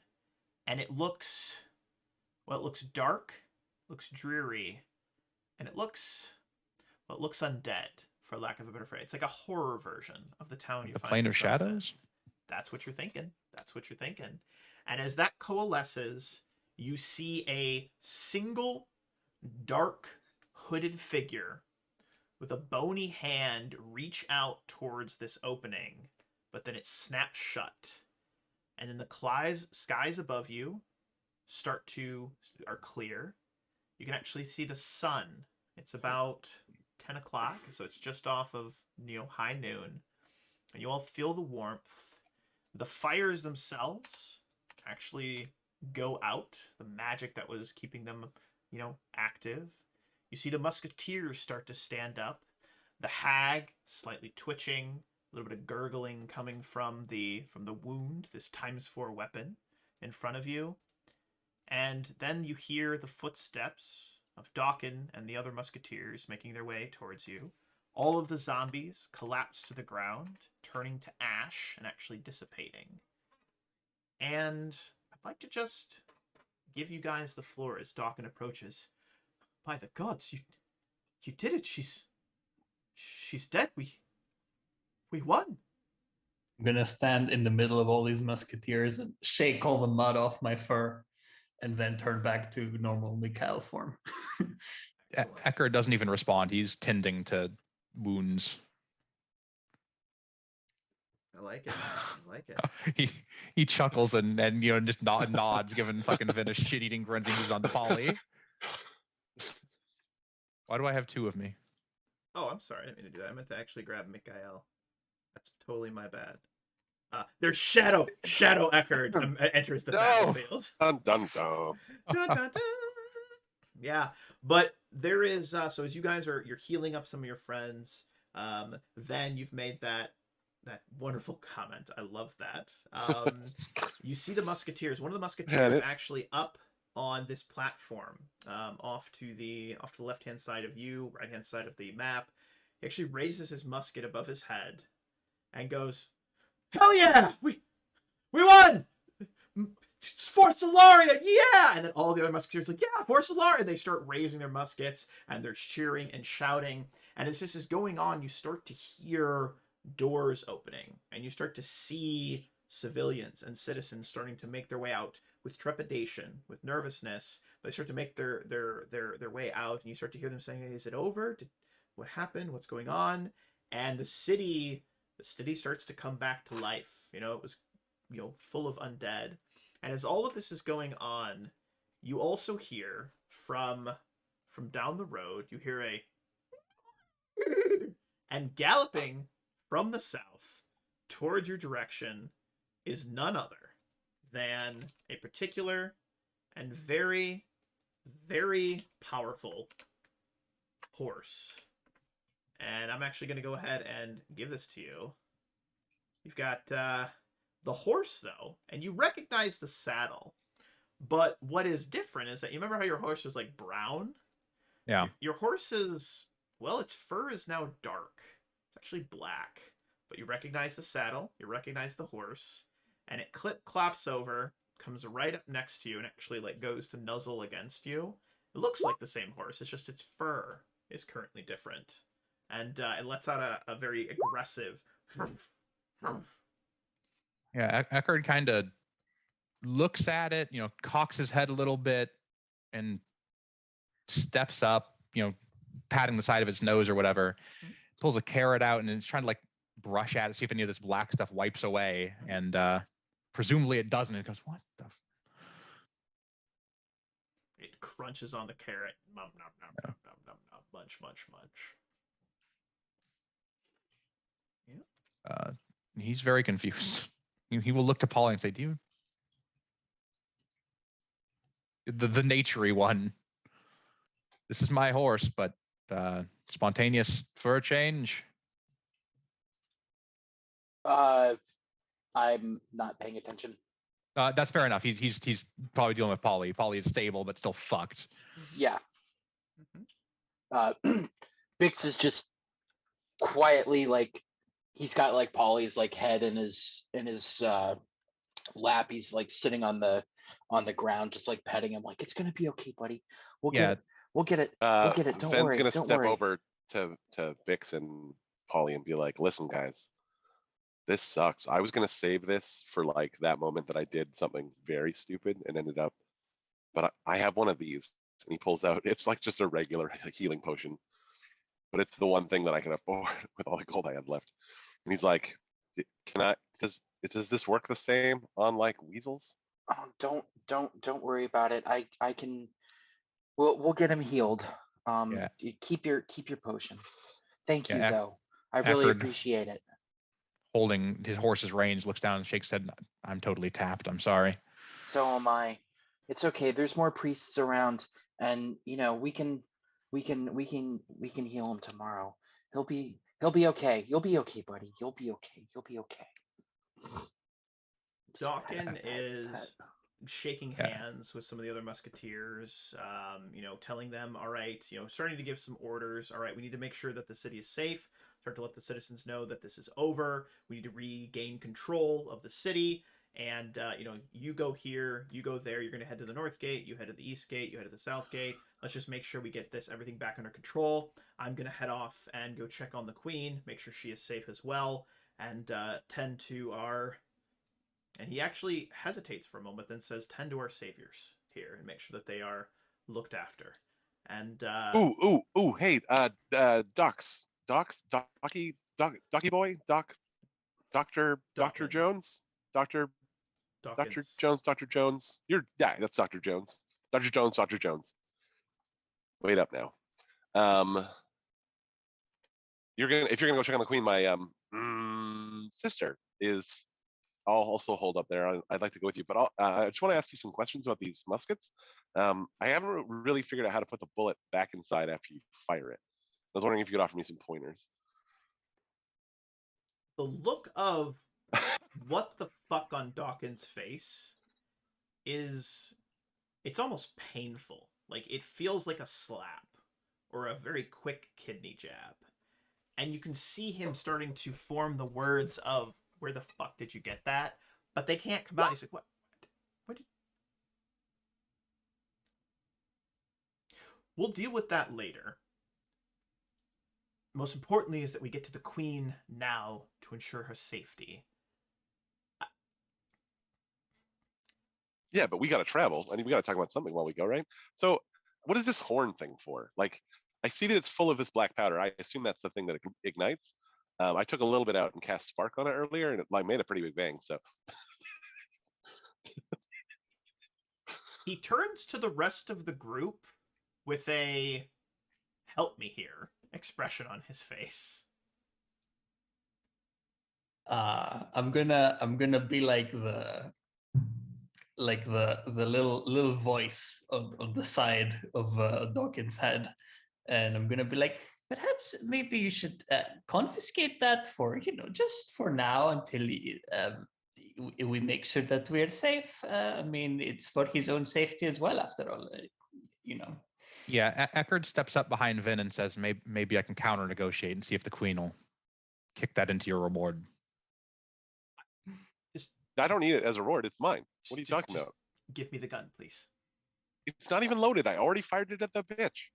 The fact that you haven't blown off an appendage, killed yourself, or gods forbid someone else is a miracle.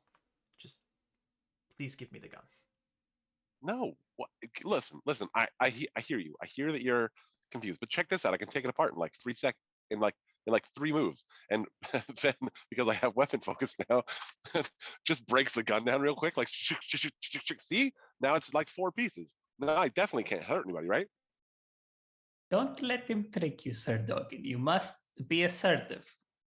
Eckerd steps back and says, "While I am in support of the law in this town, I am not the law in this town."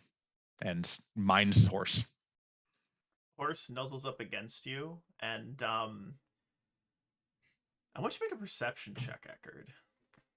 It's a nightmare now. No, It's a nightmare. breathing smoke. What's weird? Oh. What's weird is that the horse is breathing, but you don't feel any air coming out of the horse's nose.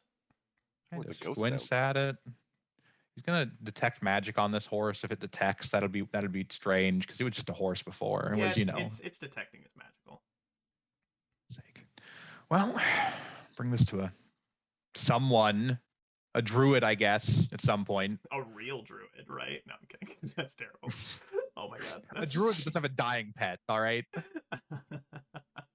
Not a Other druid. than it's detecting his magic and it's Yeah. breathing, but not actually breathing, it seems fine. It's Yeah, eating no, carrots, it seems it's happy. hanging It's out, doing its thing. little tails flicking back and forth, it's shaking its mane. Still disconcerting. It's it's clip clopping on the ground. All I'm saying is you might not be a druid, but I'd be insulted if someone called me not a cleric. That's fair. That's fair. I'm just That's saying. fair.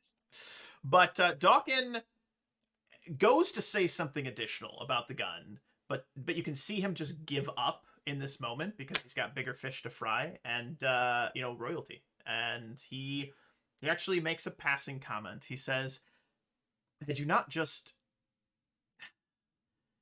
all not just saved the city and likely the last remnants of the royal line, I just don't put it back together for now, please. But we should get back to the mint and ensure the queen is safe. Please, let's go. And he's going to begin to make his way off. Go ahead. Is Polly like as big as Bix? Yes. Like is Polly a small? Okay. Eckerd will kind of gesture to his horse and offer to like lift you up onto it, so you don't have to carry it. The weasel at your own weight. Because I assume you don't want to. You both not have someone else carry it, but I also assume you don't also want to carry a weasel that's your own weight. Yeah, that's fine. Well, we can. Yeah. So he'd help Polly up if he wanted to be lifted. He'd do that, or if he wanted to just have some help up onto the horse. Mhm. That would be the way. And Thank you, Eckerd.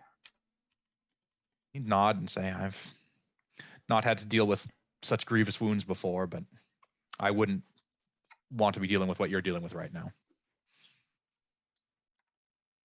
And he kind of leads the horse by the reins down the street so Polly can deal, or Bix can deal with Polly. Okay, but Commander Doctor, if I guess what it is, will you tell me if I'm right?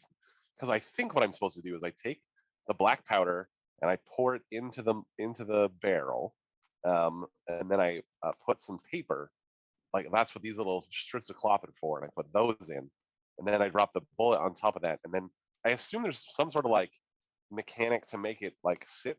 I figure you probably don't want to just bang the gun against the ground because you're likely to accidentally shoot it. So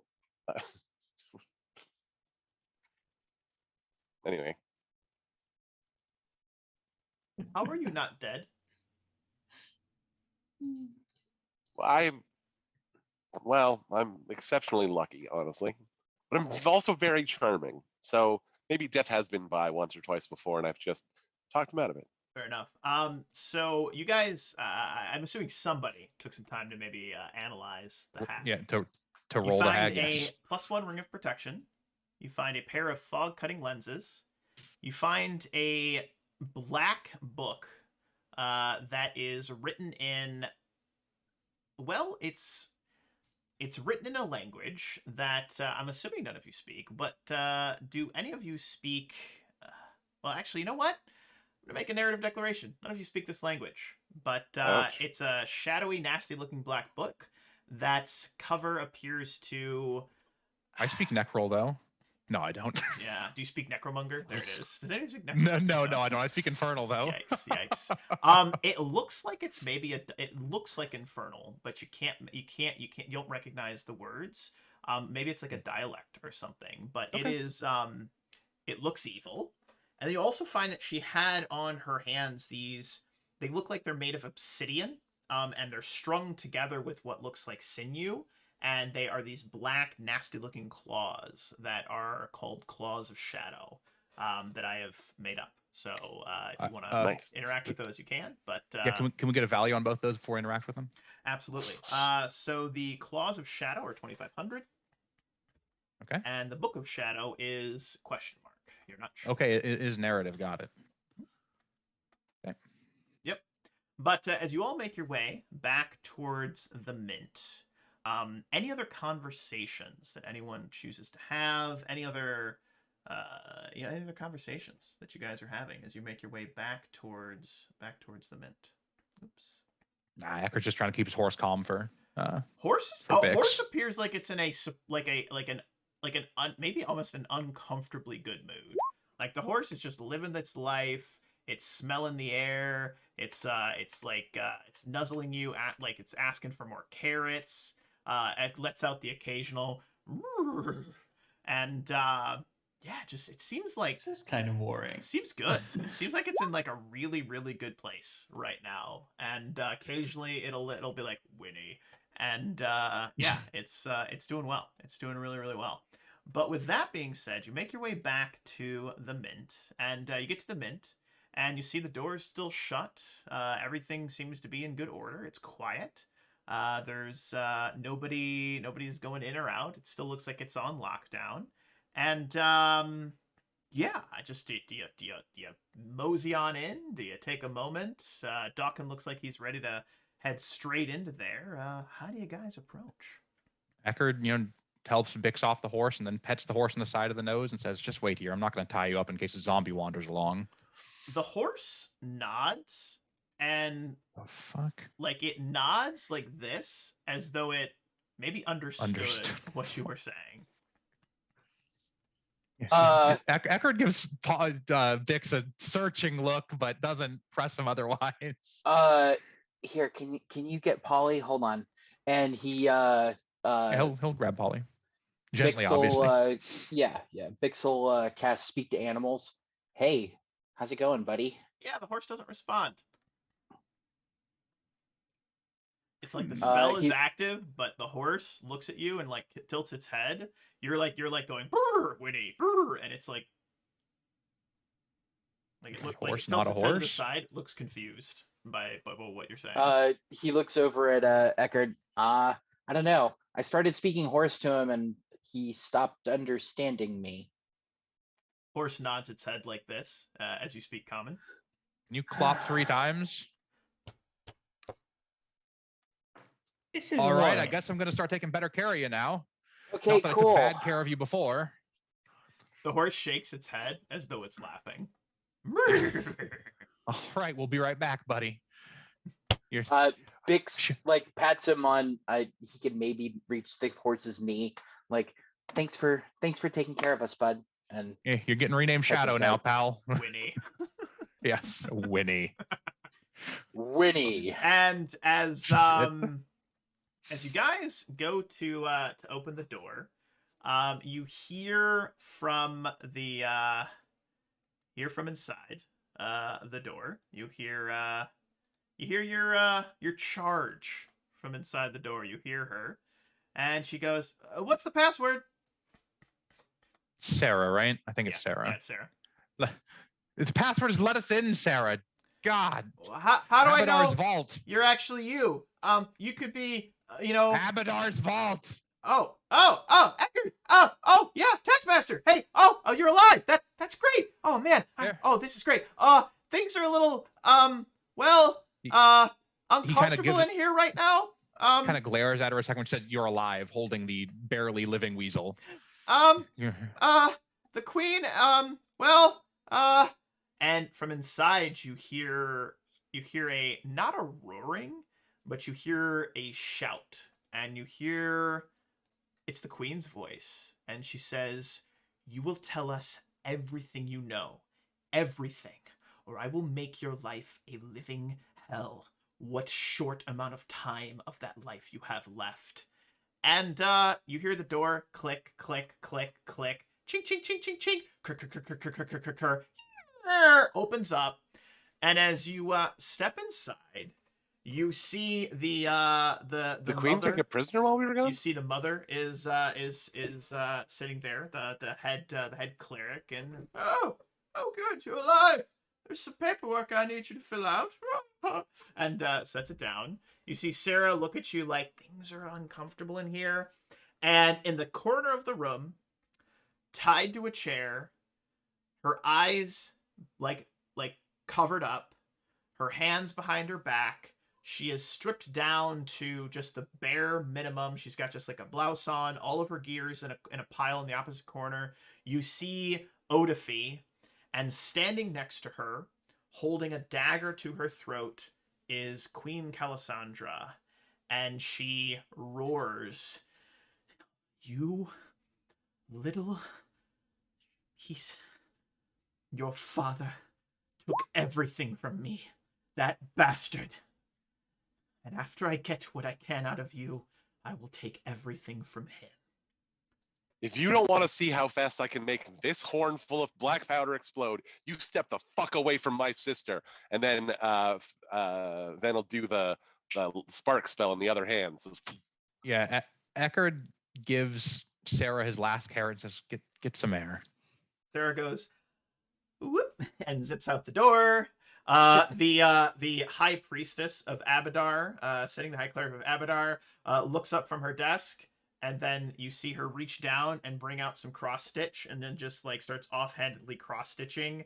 Like one eye is looking up at you, one eye is looking over at the queen and Odafie in the corner, and as that happens, Yeah, Eckerd also sets Polly down beside Bix and kind of circles around the room a little bit. Yeah, Just- Bix is gonna, make sure Polly's comfortable and then not get involved. Actually, he's just gonna keep. and as you check on keep in on Polly, Polly. Ven makes the threat. The queen looks back. You've seen the back of her head. You've seen the dagger at Odafie's neck. You see Odafie looks like she's been crying. You actually see what look to be maybe some cuts and scrapes on her face, on her like person. And the queen turns back, and you see that the queen's eyes are puffy and red. There's just streaks of, moisture on her cheeks. She's been obviously crying. And she looks back at the group and says, "I finally have a leverage against that asshole." And that, my friends, is where we will end today's session. Because that is a nice cliffhanger. But with that being said, great job, everybody. You survived. You saved the city. Now you get to deal with other stuff. Apparently your horse is, I don't know, something weird. That's Something. fun. We'll figure out what's going on with that. The queen has a prisoner, your sister. That's uncomfortable. But the good news is, you're all Good gonna news, you're everyone. all going to go up to level 3. Woo. And that's really all I have for you. But good job, everybody. I hope you had fun. I enjoyed myself. It was very great. much. It's nice to be Yeah. back to playing.